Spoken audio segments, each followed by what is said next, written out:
In this video, I'll show you how to install and set up Gboard or the Google keyboard on your Tecno Camon 50 Pro or 50 Ultra.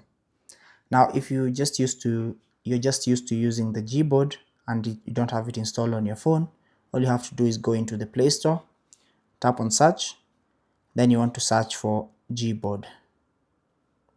Then tap on Gboard at the top there, ensure it's from Google LLC, and then tap on install, and it's going to install Gboard on your phone, so just be patient. Once the download is complete, it's going to install it onto your phone, and then you can launch it from here by simply tapping on open.